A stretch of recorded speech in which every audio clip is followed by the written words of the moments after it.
We're back with the best of Bleav Network Hour on Stadium. Do you believe?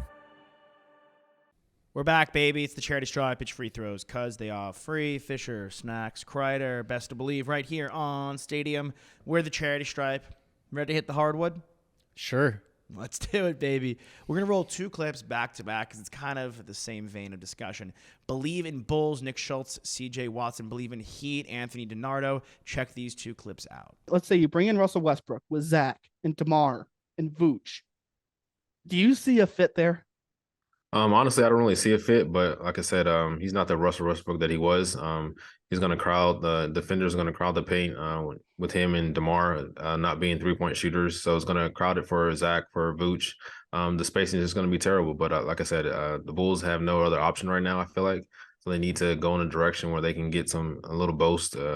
He'll boost the confidence of the fans, the confidence of the team. And I'm sure Billy Donovan will love to have him back. And he's coached him before. So I think the fit is good for them. Yeah, Chris Haynes at Bleacher Report reported that Billy has been in touch with Russ's camp and said Chicago's the place for him, which, okay, Billy, I guess. I don't think it is, but there's a familiarity there. I mean, if they're comfortable with each other, and they clearly were in Oklahoma City, right? Okay, at this point in Russ's career, it's just to finish out the season. This is not anywhere close to a long-term solution. This is to get you through the next, 25 games or however much is left in the season. Like, at that point, if you got the familiarity and you're comfortable, I mean, why not? Because I've said for months now, after seeing how average this team is, the worst thing this team could have did is nothing.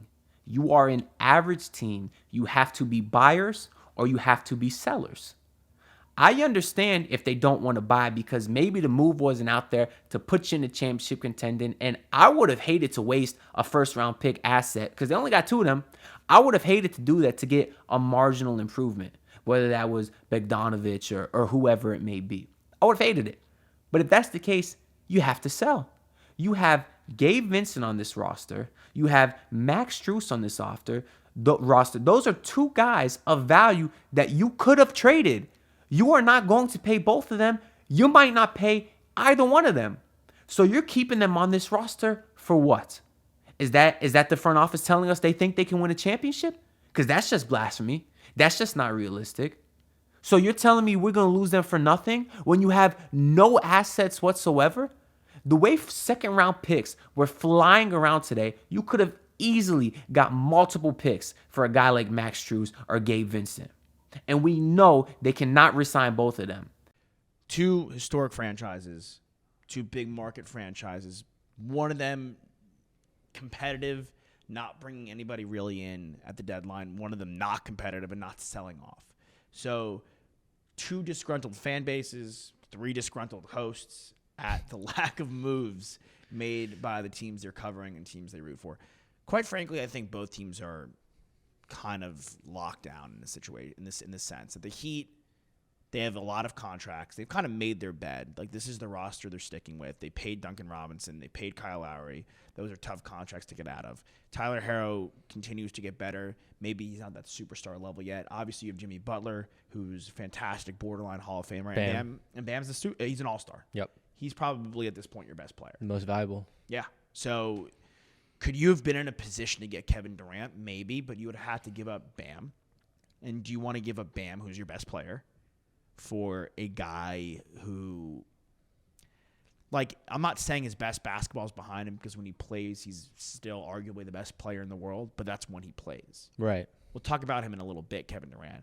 But I don't know if I'm going to mortgage the future or mortgage, quite frankly, the present with Bam Adebayo to go get Kevin Durant. And you would have to give more on top of him. So that's just not Pat Riley, Spoelstra style. For me, the Heat standing pat, no pun intended, I'm okay with it because no matter what move they would have made, I don't think it would have been splashy enough for them to catch the Cavs, let alone the Sixers, the Bucks, or the Celtics. I think in basketball, too, you kind of wait your turn. It's not like, you're trying to go after like the one superstar that's really made available, like Kevin Durant. Like, you wait till maybe next year to see what's available, see what your options are. If this isn't the year, then you're okay with that. You have a young core, as you mentioned, that are locked up for a long time. So might as well just see what we can make happen next year.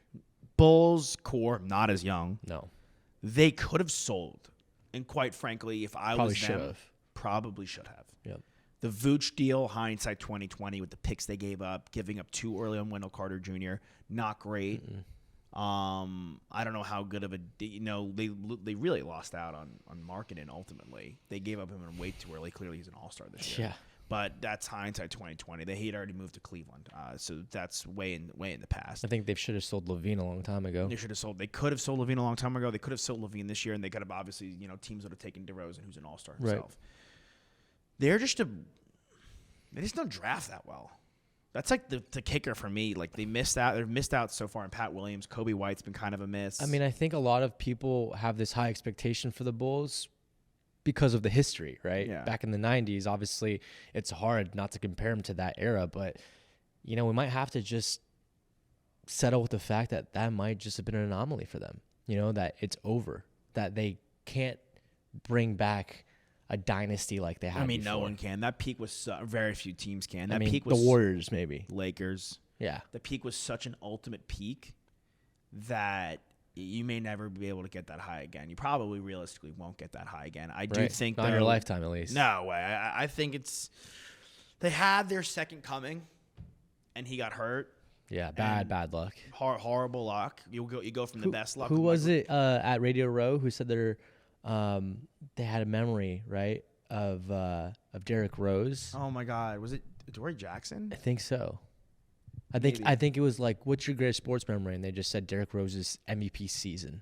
That was their favorite memory. One of the Chicago guys or guy that grew up there. Yeah. It could have been Adoree Jackson. I mean, yeah, the whole season's remarkable.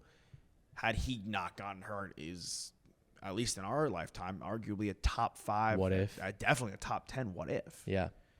So you're the Bulls.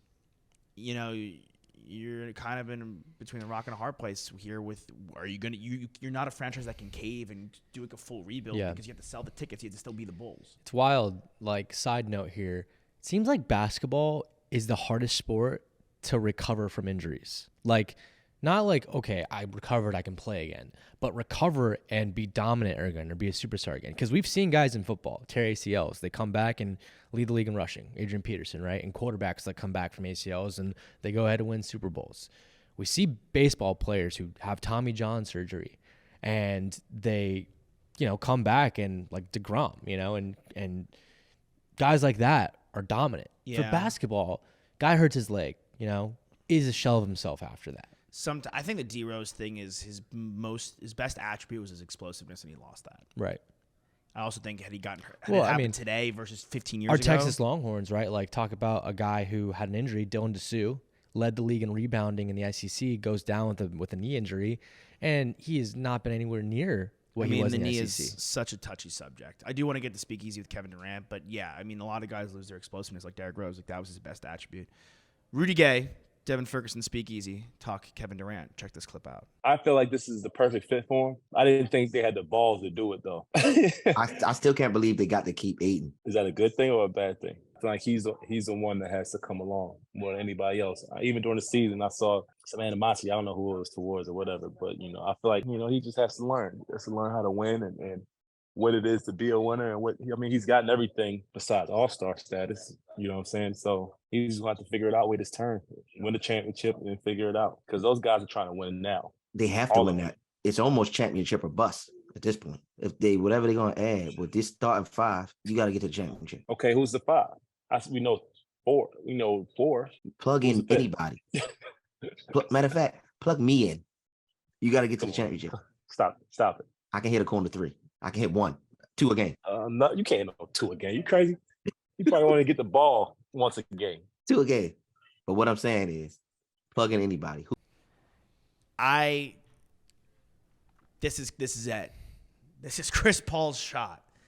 If it does not happen this year, it's never going to happen. Yeah, he should just mail it in. Mail it in, call it quits, State Farm commercials. Yeah. Go be a dad. Now, he's been unbelievable. He had 19 assists the other night. He's a superstar Hall of Famer, first ballot, no question, carry him in. But if this Suns team on the court can't do it, I don't know how KD's going to, I'm sure he'll find a way, but like KD, Booker, like this iteration of the Suns team, if they can't do it with Kevin Durant on the court, I don't know what else to say. Our man Simmons, he was here a couple weeks ago, sitting right here, said you can't win a championship with your best player being under 6'2". So now they got KD. That's their best player. Maybe it's time. He looks great in his Suns uniform from the photos we've seen. Again, I'd be happy for Booker. I'd be happy for Chris Paul. I like Ayton, and Kevin Durant obviously is a Longhorn, so I'll root for them from afar. But if they can't get it done this year and they have an exit like they did last year, see ya. See you guys, not forever, but just for a little bit. Fisher Snacks Cried at the Charity Stripe Best of Bleav on Stadium. Do not go anywhere. Hang tight. We'll be right back in just a second with some more great Bleav content on Stadium.